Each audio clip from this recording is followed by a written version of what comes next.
if you go to Long Island, you guys can go skydiving. What? So I'm Bridget. I'm based in New York.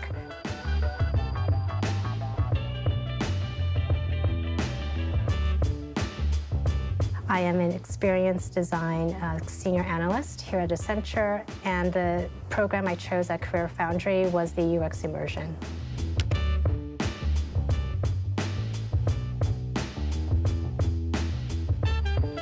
So I was working in fashion before UX. My first job, I'm from California actually, but my first job in fashion brought me out to New York. Been here ever since.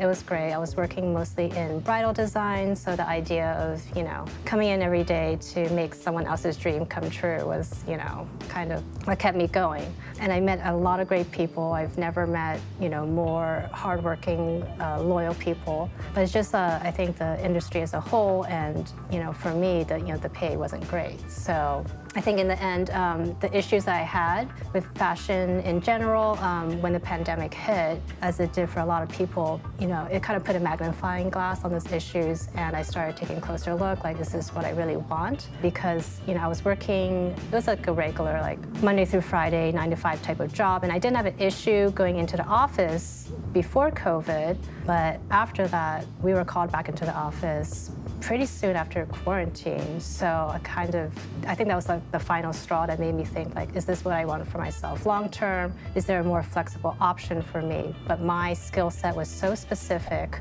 to fashion, and also being in New York, just being in fashion, if I'm going to have a job in it, I should be in New York, LA, like a big hub where there's plenty of opportunity. So there's like, kind of some limiting factors with my chosen field. But then, what could I transfer into? What could I pivot?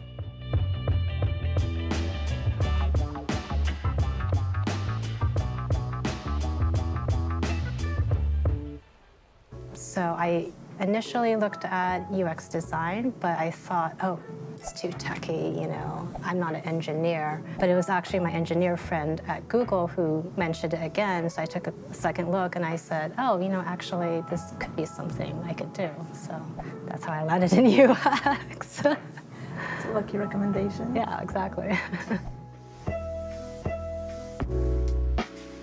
Yeah, every day, 9 to 5-ish. Well, it depends what time of the year it is, right? Because you have several collections that you have to make during the season. So, not all companies do like a big splashy runway show, but you do have to finish your garments, have a collection that you're going to show to the buyers of the store. So there's always that, busy time leading up to that. And then afterwards, when the buyers start placing their orders, that's when production, which is what I was doing, steps in to say, okay, these are the styles that we're going to make, mass produce. I have to tweak the styles to make these styles kind of more wearable for the average woman. Not everyone is tall and thin. And then mass produce it and then ship it out to their stores in time. Because, if you can't be a reliable manufacturer, your stores aren't going to buy from you again.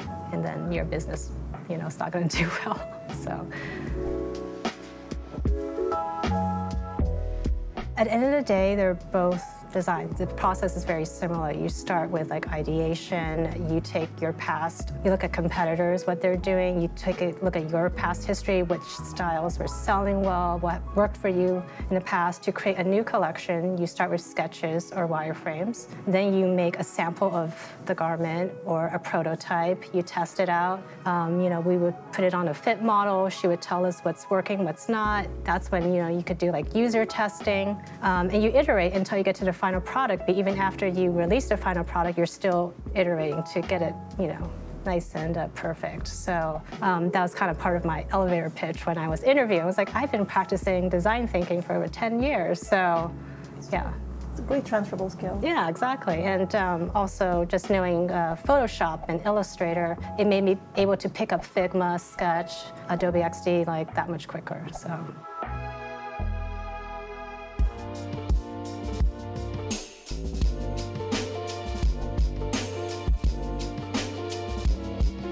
Yeah, when I decided this was something I wanted to pursue, I just Googled best UX camps that are currently out there, and CareerFoundry is one of them.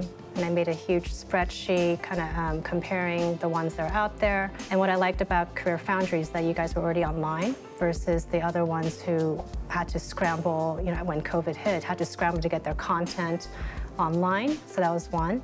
You guys had your 6-month job guarantee that you didn't change the policy even after COVID. So that to me said that you guys are pretty confident in your program. Your graduates were still landing jobs within 6 months. And then also you guys were really just organized, and you set up your students for success by giving them the content, from the get-go, and suggesting, even though it's a big thing, take the big chunks and break it up into smaller, more actionable chunks. And I was able to literally plan out every day, like what I was going to do, when I was going to do the assignment, when I was going to turn it in, because you would tell me it should take you 30 minutes to read this and 1 to 3 hours to do the assignment. So it was a nice structured way to hold myself accountable, but it also allowed me flexibility and grace to adjust the dates if I needed to, like to take more time, take time off, whatever life happens. So for me, it was great. I needed the self-paced model versus tuning into a class 2 days a week at this time. So yeah.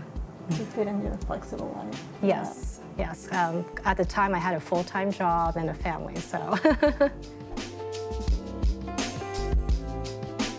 Yeah, it was pretty intense, the schedule that I made for myself, because I think you have up to 10 months to complete the program. If you did it full-time, you could do it in maybe 5 months. So the schedule I ended up setting was a very aggressive 5.5 on a full-time job with a family. I ended up finishing, I think, maybe 6.5. But that basically entailed me going to work, maybe doing reading something during my lunch hour, and in the evening waiting for the kids to go to bed, working until 9 or 10. And then on the weekends, I had a very supportive husband who would basically take the kids for the whole weekend, keep them out of the house so that I could work. It was like this for 6 months, so it was very intense. I think once I decided this is what I wanted to do, I wanted to get out of fashion as soon as possible. I would say it's, there's no time like the present. So if it's something you are serious about, you definitely put a lot of thought into it. I would say also visualize what your day-to-day is going to be like. It's a lot. I feel like I'm still recovering from that intense time period, even though it was almost 2 years ago. It's a big financial and time commitment. So I had the resources to invest in a boot camp. I had the support of my husband in order for me to kind of concentrate my time, my focus in those 6 months. But take a look at your life and see what's manageable for you. And is this, are you serious about this? This isn't like a hobby that you can just, pop in and out, because you do have a 10-month deadline to finish this. Yeah, I would say really visualize your life. On the weekdays, if I have work, can I realistically, fit this in? At the end of the day, on the weekends, can I devote some time to this? And I'm not saying you should, devote every weekend the way I did, but really take a look at your life. Because I've had some people reach out on LinkedIn saying, oh, I need to make this transition, this is great. But with my career, my life, I'm really busy for a few months and I'm off. So it's okay, then if that's your pattern, then make sure you get a lot of work done when you're off to make up for the times when you're super busy. But if you're not gonna, put in that time when you're off, then, it's gonna be hard.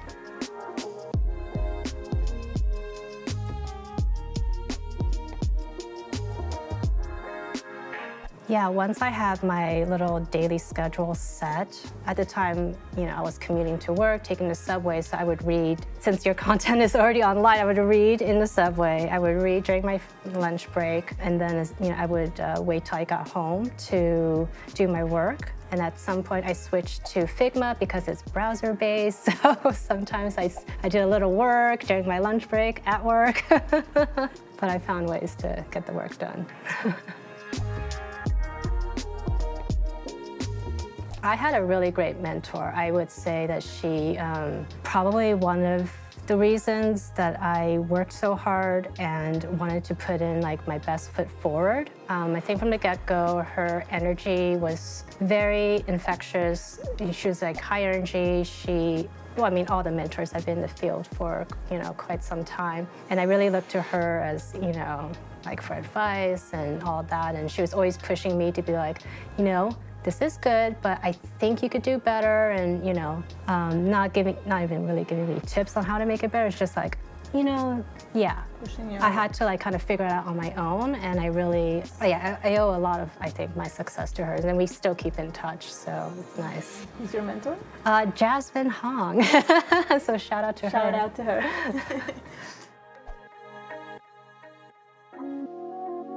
I would say just hasn't really been one piece of advice, but just her general attitude of there's no one who's going to look out for yourself except for you. So always kind of, look out for your best interests. Like even if your company or whatever says X, like you should do Y, just to make sure your bases are covered, because you never know what will happen in the future. Life advice. Yeah. Super helpful, just like having someone who's already out there, kind of giving a glimpse into what it's like out there. I think she was maybe working freelance at the time, so that was like another, I knew for myself I wasn't looking for freelance just because coming from the fashion where I had worked for smaller companies where maybe not as structured, where protocols were a little more gray, not black and white. I knew I wanted structure, stability, black and white, whereas if I wanted to take PTO, this is the steps I go through and everything's very defined. So I didn't want, necessarily like a freelance or a startup, but I did apply just because I was trying to cast the net wide, but my unicorn situation was more of like a corporate situation, which I found myself in, so.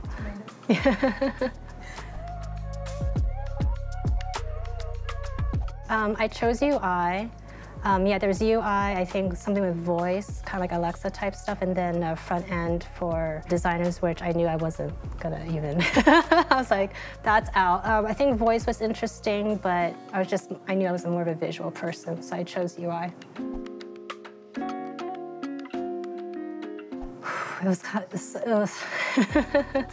It was nice because you've worked so long and you've thought about this thing almost in like a vacuum for so long, and then to have it be this cool app, case study, everything, it was a nice feeling. I think I chose the one about access to help or something, or professional. So I chose that one, and I chose it from an angle of home renovations. So my whole app was connecting the average homeowner, or actually not even homeowner, just anyone living in an apartment, a house, etc., to home improvement professionals. Like if your toilet suddenly breaks, instead of like waiting the next day to call someone, you could try to see if there are any plumbers online through the app to be like, hey, it's making this noise, here's the, you could FaceTime them so they could see and hear what's going on. They could kind of, tell you what to do, something like that. And, something small like that to even the bigger thing, like redecorating my room. Great idea. Yeah, I think there's actually an app now. I forgot what it's called, but I saw a commercial for it the other day. Definitely read into, what it is. See if it's even something, you're interested in, but also kind of think about the future. How are you going to make your elevator pitch when you're interviewing? What are some of the angles that you can play up? But yeah, I would just say read about it, see if it interests you. I think another thing that maybe some people don't think about are the tools. I was already using Photoshop and Illustrator. It's easy for me to pick up Figma, but someone from a different background, it might be harder. So more of like a learning curve. So kind of need to think about all angles.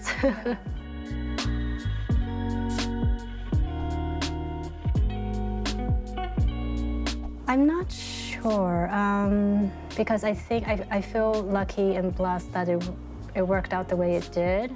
I made the career pivot in less than a year. I landed my unicorn job situation. I guess maybe the job search, maybe I could have been more aggressive, maybe applied more. I felt like I was doing everything, you guys told me to do, like, customize my cover letters, have a nice, strong personal brand. Yeah, I guess maybe I could have done more in that area to get a job sooner. I don't but it worked out.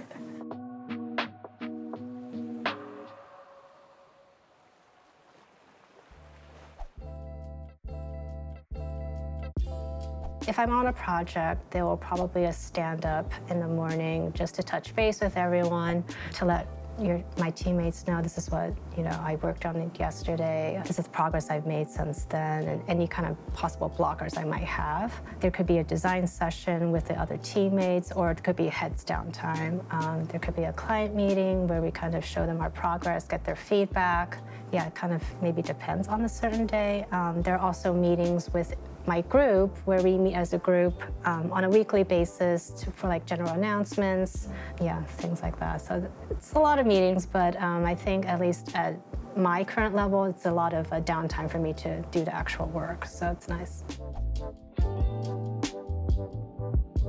I think my current company now, they make sure that we have a nice work-life balance. They're always encouraging us to take our PTO, to, when it's like 5 or whenever you decide to end your day, you're off, it's your time. And they have a lot of support groups for like wellness, mental wellness, physical, fitness and all that to encourage you to find that balance and to do other things outside of, being on your laptop the whole time. The company as a whole, it's a lot better benefits. I'm enjoying, I think, the work more. I find it more fulfilling. My projects, they're all different, so I'm working on something different throughout the year versus like kind of creating, another collection or kind of reinvent the wheel one more time. Every project I'm also like working with different people, so it's nice to meet other designers within my group, but also within, the larger company too. So I think I was done with the job search portion maybe May or June. So I think I had until like November-ish to find a job, and I found this one in August. So I guess in the grand scheme of things, it didn't take too long. I think in the end, I applied, I had a spreadsheet of like maybe 88 applications. I only got calls for 3, interviews for 2, and 1 job offer, which isn't a great track record if you think about it, but I guess you just need the 1 offer, so. Ooh, I think it's just the, the general, like, make sure this is something you want to get into, and just kind of take stock of your life, your transferable skills, and, if you're going to do it, like, be serious about it, because it's definitely a change and a commitment.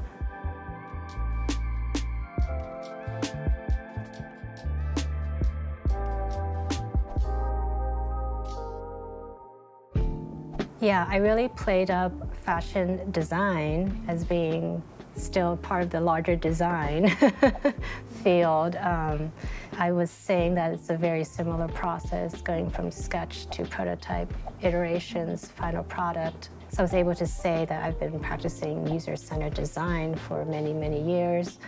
And some of the challenges that come up during a fashion design process, I thought would translate well into problem solving in the UX side of things. So it's just going from physical products to digital ones. For them, it was a phone call with HR, I think just to prove that I was who I said I was, that I studied UX, and then an interview with a designer, kind of a mid-level designer, which is the first time I showed my portfolio. And then from what I heard, it was the 3rd interview was supposed to be more of like a casual chat with a senior designer, more for me to kind of ask any final questions I had to make sure that I was a good cultural fit. So that was my mindset going into it, but then when she got on the call, she said, "Okay, well, let's go over your portfolio," and I was like, "Oh, okay, let me just pull that up." Fortunately, it was still on my desktop, and I still had my notes, handy. But yeah.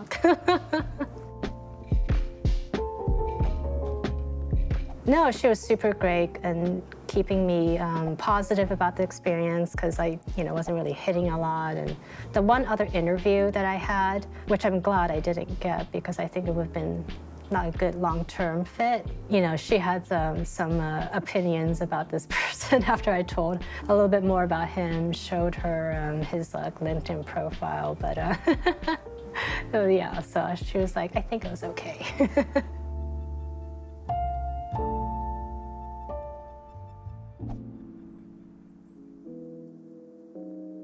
I was at work, so I had to go to another location to take my call. Initially, she sent me an email saying, hey, I'd love to schedule a call the next day. So of course, I'm going through every scenario she wouldn't email me unless it was good news, right? And I had to kind of plan okay, I need to find a place to take my call the next day at the work office. And yeah, so when she told me we'd like to extend you an offer, I was like, oh my God, thank you. She told me, the salary and all of that. Actually, no, she told me that during the interview that it was non-negotiable. This is it. And it ended up being higher than what my research told me someone in my position in New York would get. So I was already kind of sold on that part. So it worked out on all fronts. So. Oh, it's been like a 180. I'm much happier and fulfilled with my life, my professional career. I still have great friends in fashion. I got to that point where I was pretty miserable. And so yeah, COVID kind of got me over that hump to finally make that jump.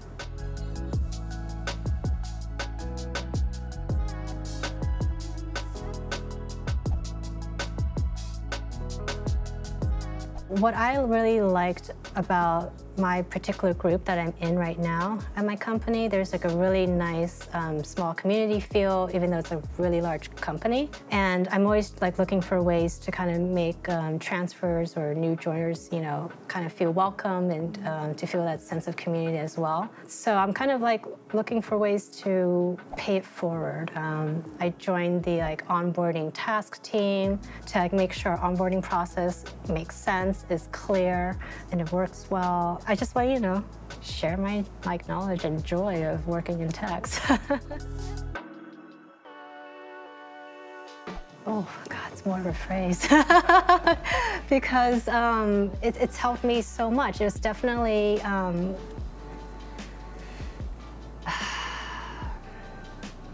I don't know, what is the word? It helped me pivot, it helped me get to where I am. Maybe we can do more words. Change maker? I don't know. Okay.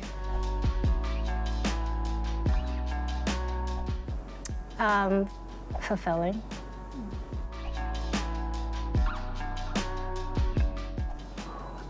Evolving, especially with AI. Yes. You do still need that human aspect, the human check to make sure.